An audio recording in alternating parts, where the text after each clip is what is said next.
Shelton Mosley came in as a guy who's returned punts, obviously at Harvard.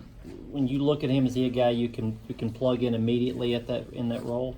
I think we have several guys there that are competing. He's certainly one of them. This is the kind of time of year where you try to figure out, right, who's fielding the ball, who has range, what kind of returns do they like to run. It's been great that night because now you can get guys, how they judge it at night. We've had a little bit of wet ball, so it's kind of just still in the evaluation process. But he certainly has done a lot. He's had a lot of success, but we've got a lot of good players we could possibly put back there, and we'll see what happens. Do you have any certain philosophy or priorities you want to plug into the special teams? I firmly believe it's fundamentals, it's technique, then it's scheme, and then it's athleticism. So actually athleticism and scheme, but definitely fundamentals and technique. I'm coaching the guys from the ground up. I believe that to my core. So that's something that we're definitely focusing on. How much value do you place on explosiveness in the return game?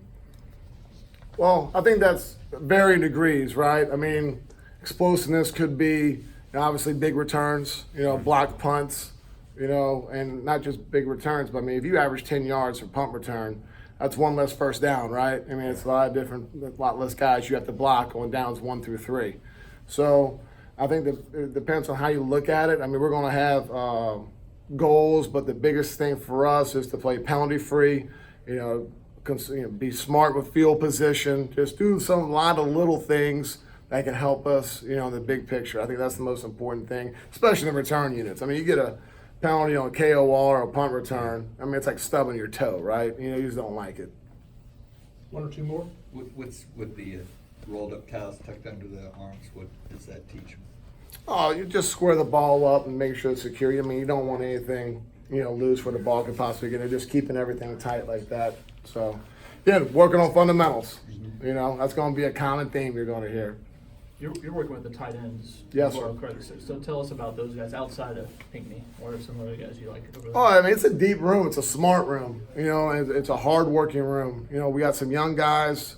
It's really a nice mixture. We got some older guys. We got some young guys.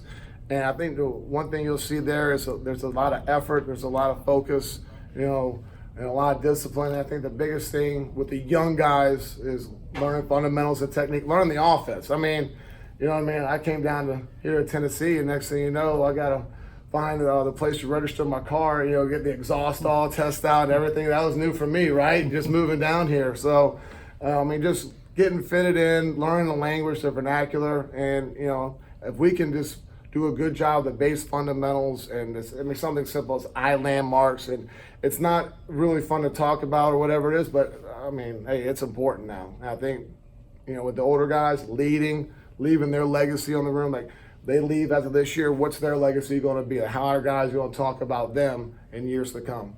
One more question, guys. How's your competition at punter, and who are the guys in play there? Well, I think it's an open competition. You got Harrison, who's been here. Obviously, Jared's come in, who was signed last year. Then you have Pierce Cook.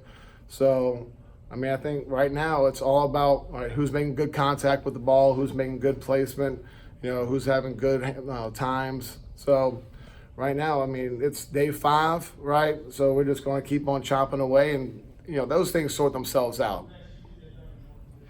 Yes, thank you very much. Thank you. All right.